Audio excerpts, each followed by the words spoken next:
नमस्ते, स्वागत छ एसपी कुजिनमा। आज मैले रातो पिरो खुर्सानीको अचारको रेसिपी लिएर आएकी छु। यो खुर्सानी जाडो मौसममा मात्र पाइन्छ।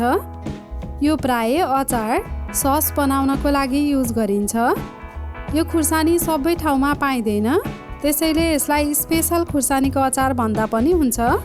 यसलाई भरुवा अचार भनिन्छ। यो अचार डिफ्रेन्ट ठाउँमा डिफ्रेन्ट तरिकाबाट बनाउने गरिन्छ र यसलाई ट्रेडिसनल अचार पनि भनिन्छ। यो अचार बनाउनको लागि मैले हाफ केजी खुर्सानी लिएकी छु। सबैभन्दा पहिले अचार बनाउनको लागि मैले अचारको लागि मसला रेडी गर्दैछु।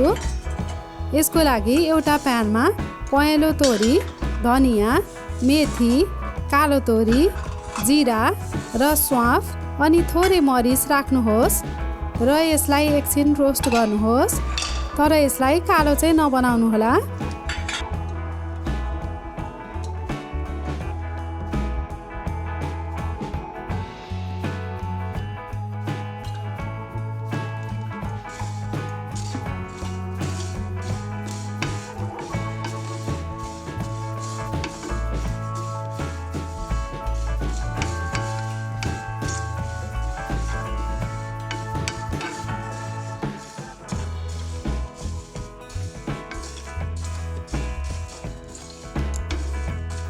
हेर्नुस् त, मैले यसलाई भुटेर निकालिसकेकी छु।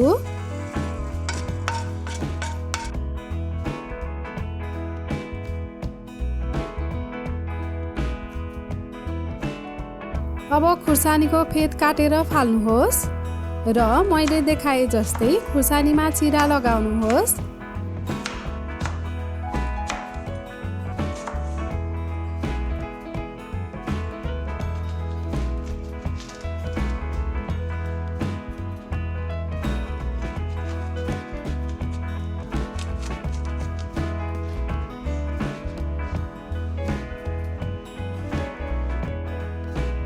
मैले यसको सिड रिमुभ गरेकी छु। हजुरहरूलाई मन पर्छ भने राख्न पनि सक्नुहुन्छ।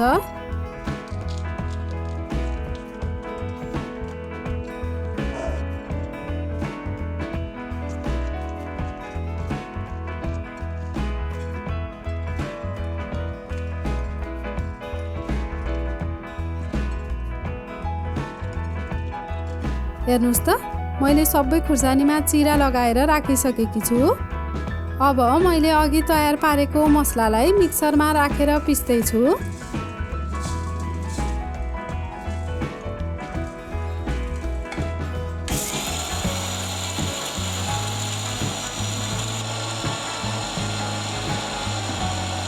हेर्नुस् त, मैले मसलालाई एउटा सफा प्लेटमा राखेकी छु।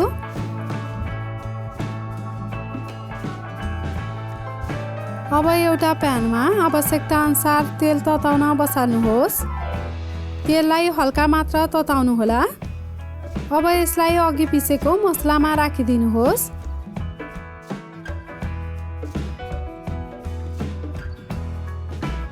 अब यसमा मैले ठुलो चम्चाको 1 चम्चा नुन राख्दैछु।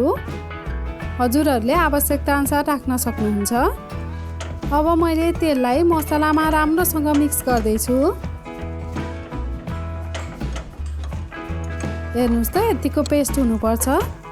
यो अचार लामो समयसम्म राख्दै हुनुहुन्छ भने मैले देखाए जस्तै 1 चम्चा भिनेगर पनि राख्नुहोला। हाम्रो मसला पनि तयार भएको छ। अब यसलाई अघि तयार पारेको खुर्सानीमा मैले देखाए जस्तै भर्नुहोस्।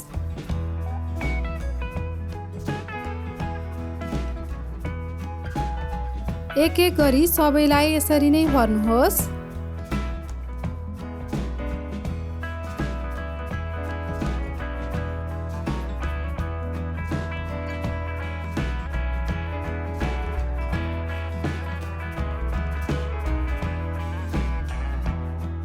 हेर्नुस् त, मैले सबै खुर्सानीमा मसला भरिसकेकी छु।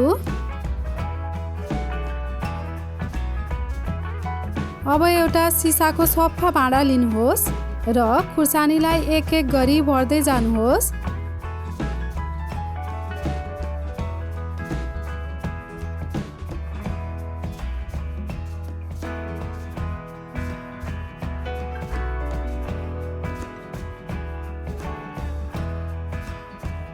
हेर्नुस् त मैले सबै भरिसकेकी छु। अब यसमा थोरै तेल माथिबाट राखिदिनुहोस् र यसलाई 8-9 दिन जति घाममा राख्नुहोस्।